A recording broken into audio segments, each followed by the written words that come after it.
Hello there, this is David from David Books and Comics, and I thought I'd redo this video. This is one of my favorite collections. This first encounter I had with Modesty Blaise was buying this book way back when in, I don't know, I think I was a teenager back in the 70s. I bought it at the Dragon Lady comic shop here in the city. This is a book published by a guy named Ken Pierce out of Chicago. Ken Pierce was known for publishing older strips, including American comic strips like The Spirit and Lady Luck and so on. But he also published some of the old British comic strips. And this is the first American edition of Modesty Blaise. I think it's the first complete collection of her strips that I know of was done by Ken Pierce. Anyway, what I'm going to show is just the covers of the comic books, but I'll also show uh, the paperbacks, which he's known for. Peter O'Donnell was an excellent writer. I'll show you some of the American paperbacks that I have, and I'll show you the complete pan collection that I have of first pan editions of the Modesty Blaise paperbacks. All right, so we'll start with the comic books, and I'll tell you a bit about Peter O'Donnell. Peter O'Donnell started writing when he was about 16 years old, and he served in the war, and he began writing for comic strips very early on after serving in the war. And in the London Evening Standard, he created this character back in 1963 as a newspaper strip. The cover, I should say, the artist was a guy named Jim Holdaway, an artist that he had worked with before. And he created the kind of iconic image of Modesty Blaise that will be showcased on the covers. Usually they show models. You'll see that in a minute. And there was two movies released. One was back in 1966, and it starred someone named Monica Vitti, and the actor Dirk Bogarde. Terence Stamp is also in that film, by the way. So that was 1966. And then in the 1990s, I believe, there was another movie released. It's called, and it's probably the best of all of them. It's the best version of Modesty Blaise on screen thus far. And it was released and directed or under the auspices of Quentin Tarantino. It's called My Name is Modesty. So I'll show you the strips first that I have, and I've only had this one, and I've seen just recently I was at I think it was a comic book shop or an antique shop, and I saw a bunch of these, including this one. It was a bit pricey for my liking, but anyway, this is the first one I have. Features three stories: The Lady Killers, Garvin's Travels, and The Scarlet Maiden. You'll look on the bottom, and you see it's the fifth in the series.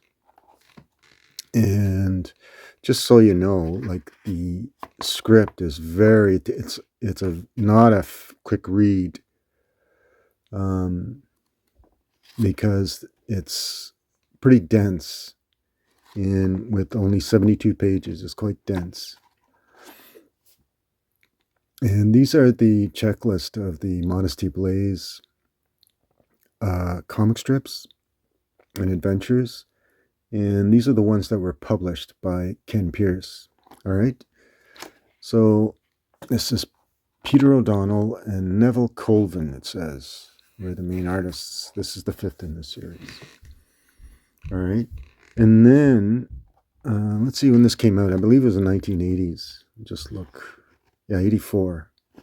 And it features an editorial by Catherine Ironwood. And Titan Books came out with this nugget. This is an early one. This Top Trader. And this one, let me expand it a little bit, was released by Titan Books. This is in the 2000s. I have to look inside. Sorry. Yeah, Titan Books. Yeah, 2004. And these are nice and large. Thick, but large. All right. So that's that one.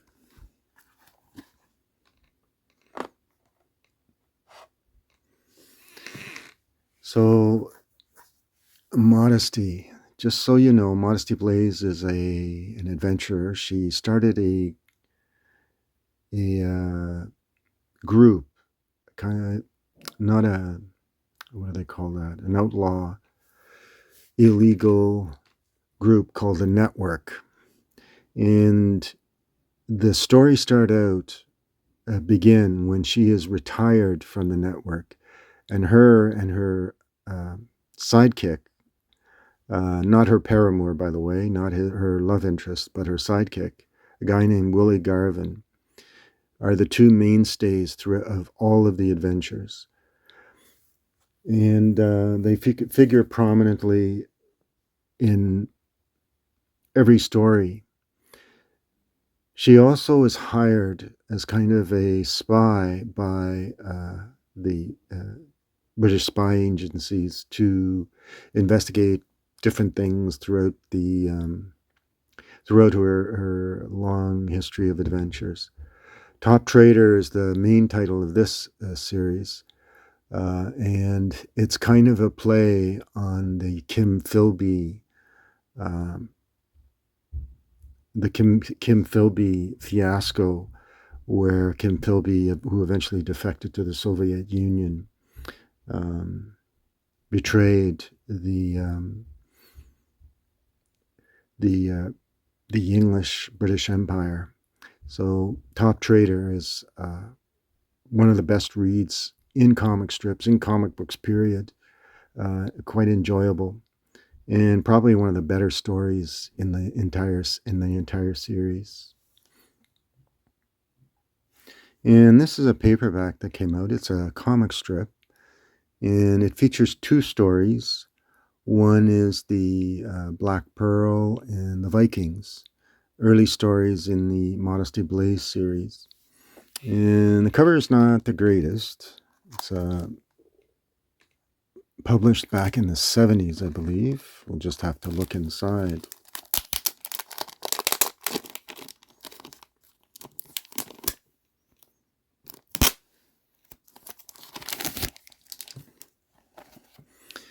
And for a comic strip, it is dense reading. You can see the artwork, it's okay. The artwork is excellent. It just transposed onto this kind of paper. It's adequate, I guess. Fairly readable. And it is dense reading, so it does take a couple of hours to read, actually. So that's that. That's the Black Pearl.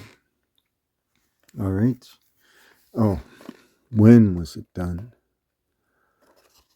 So, yeah, this was done 1970. That's 77.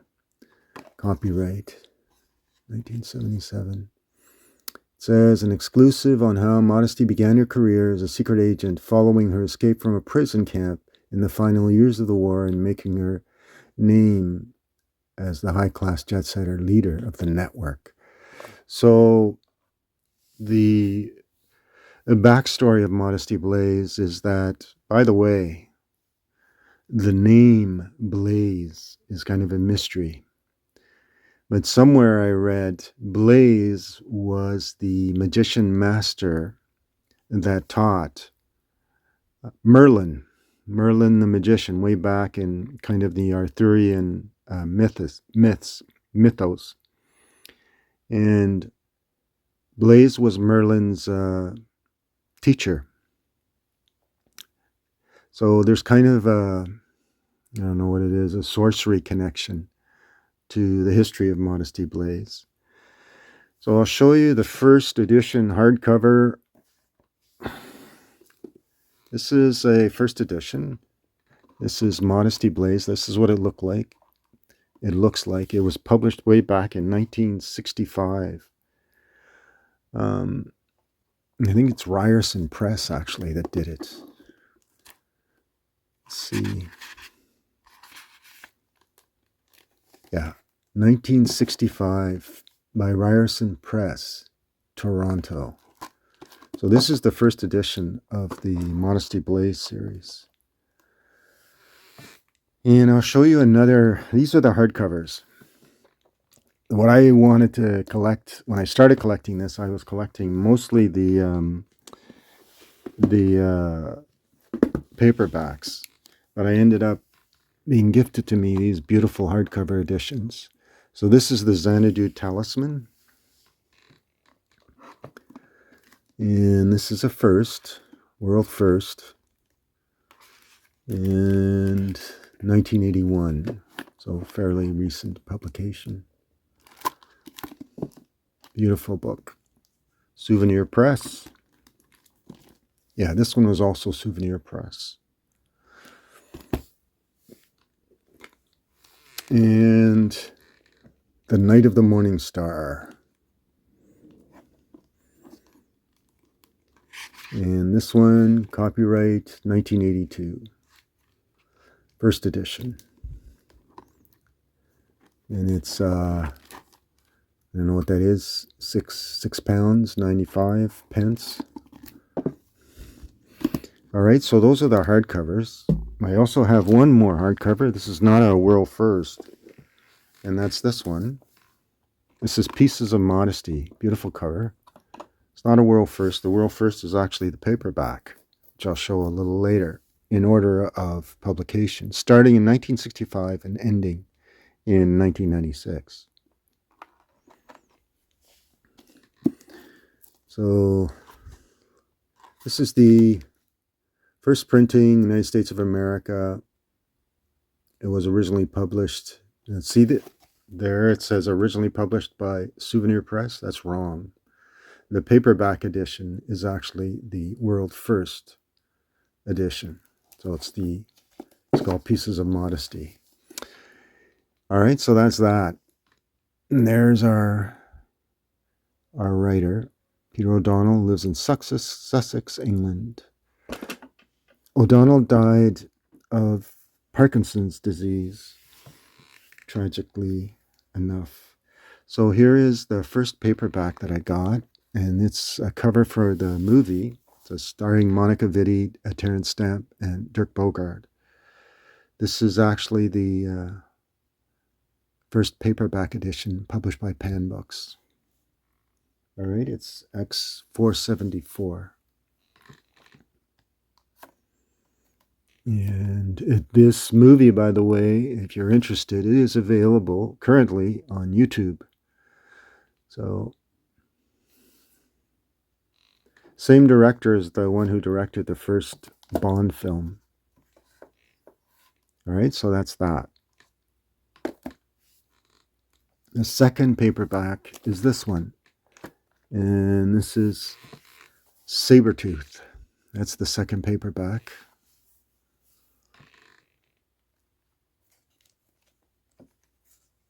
Modesty threw herself sideways, firing as she fell. Oh, it's a scene from the novel. She feeds on danger like a starving man-eater. See what it says with Manchester Evening News. Rarely has there been a woman like this, a female version of James Bond and Jason Love's Sabretooth, a stirring adventure full of imagination, incredible incidents, alive with the unusual. Modesty is wonderful. You are wonderful, it says. It's a great story, actually. Features a super villain type called Sabretooth, and lots of action. Martial arts, but she's a master of almost anything, including the martial arts. All right, so that's that one, Sabretooth. Well worth the read. Great story. Second book, this is the first paperback pan. It's called I, Lucifer. For modesty, life can be hell. No wonder she goes to the devil. I, Lucifer. Again, Modesty Blaise. Modesty Blaise and her henchman, Willie Garvin, a duo of heroic dimensions. And all kinds of reviews from the local papers. All right. Again, Modesty. That's pan book. Let's see what number it is. It just says M. And the numbering is up there on the top. And the next one, this is the only one I found so far of this one. This is a ratty copy of A Taste for Death. But this is the first pan edition. And I'm looking for a better copy. And that's the model. You'll find that they were used like actual models for many of the covers. So that's A Taste for Death, pan book. All right. And the next one is this one. This is the later edition of A Taste for Death, also published by Pan. Different model.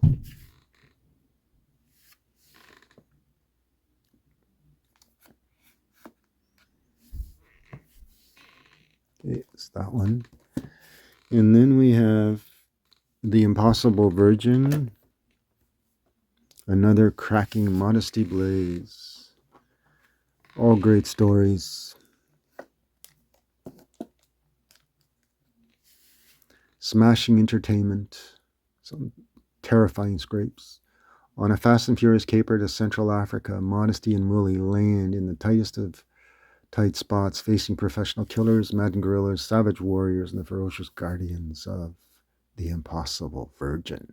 Oh. And what does the New York Times say? The story has everything: violence, sex, torture, man-to-man combat, spy stuff, medicine.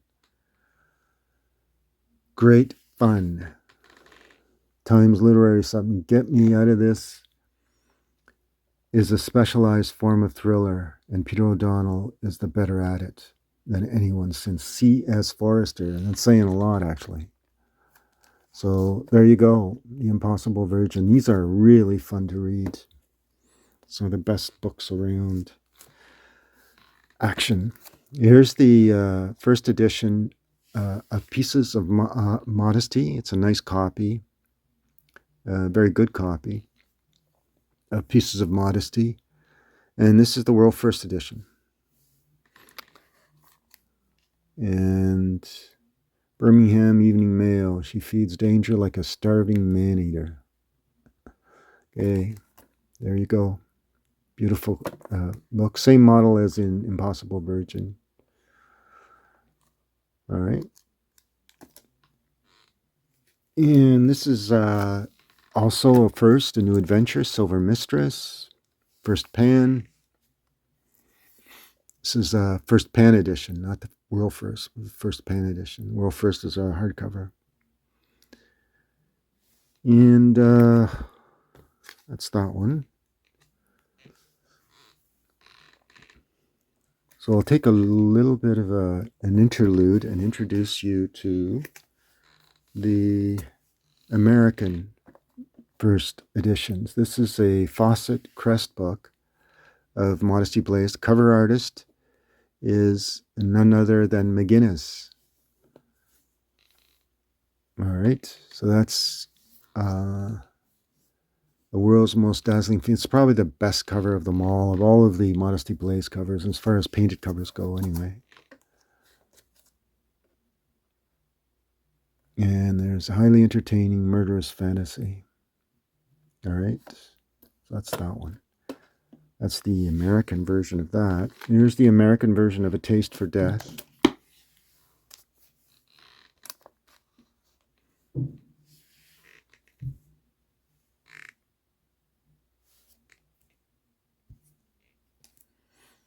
That's that one, featuring the famous Modesty Blaise and Willie Garvin. The cover artist here, I think, is George Wilson, if I'm not mistaken. That's who it looks like, but can't tell if there's a signature.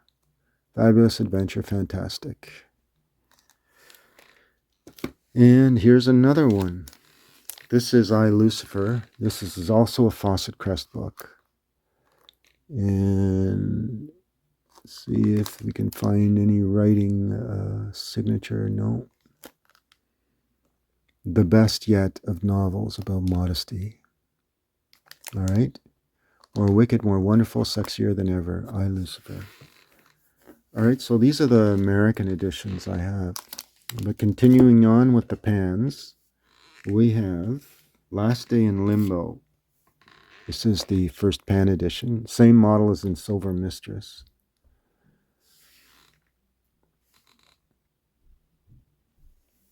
All right, that's that one. And the next one is Dragon's Claw. And these are, the model just showed her boot. And if you collect the entire set of this era's edition of paperbacks, you can actually puzzle out who the model is. Anyway, so that's Dragon's Claw. But you have to get the entire set of this edition's,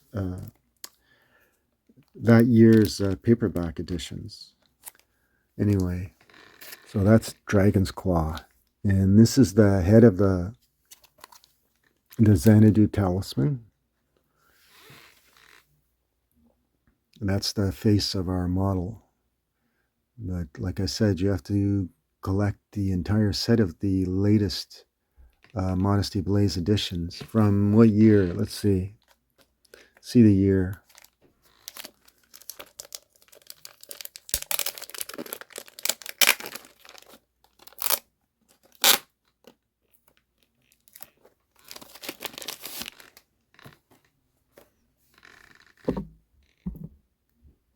So the year is, 1980, 82. So nice, beautiful copy of that one. All right. Well, that's that one, Xanadu Talisman. And the next one is The Night of the Morning Star. It's the latest sensational Modesty Blaise thriller. They all have very sexy covers without overt, exposed sex. So that's that. It says, only one thing is known for sure about the Watchmen. They're dangerous. Professional, far-ranging, and lethal. Firing squad assassination at the Turkish embassy in Madrid.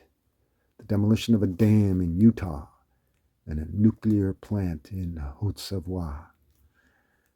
The kidnap of and execution of a Soviet general in Krakow. And now the Watchmen have a bigger plan. There you go. So that's the start of that one. And well, again, they're consistently good. All consistently good. You can't beat this for adventure. You just can't. It's the best written series around. And this is Dead Man's Handle. It's the last of the novels.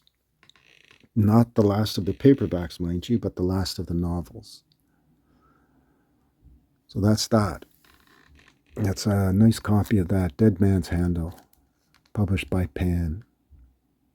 All right, so that's that one. And this is the last paperback, and it's the last of her adventures. This is a compendium anthology book of Modesty Blaise stories, including the climax of her adventures. Don't want to spoil the story for you, but in life and in danger, anything can happen. That's all I'll say. I don't want to ruin the denouement of the short story. I think it's the last one that ends kind of the whole adventure series. All right, written by one of the greats, Peter O'Donnell, who died tragically of Parkinson's disease. But anyway, so that's Modesty Blaise as I've collected her over the years. And thanks for watching. It's one of my favorite of all the adventure series that I have and have collected. It ranks among the top. Well worth the read, and it's never wasted time if you want to read good literature, good adventure literature. All right. So thanks everyone for watching. Thanks for the subscriptions, and again, feel free to make any comments. Thanks. Okay, bye.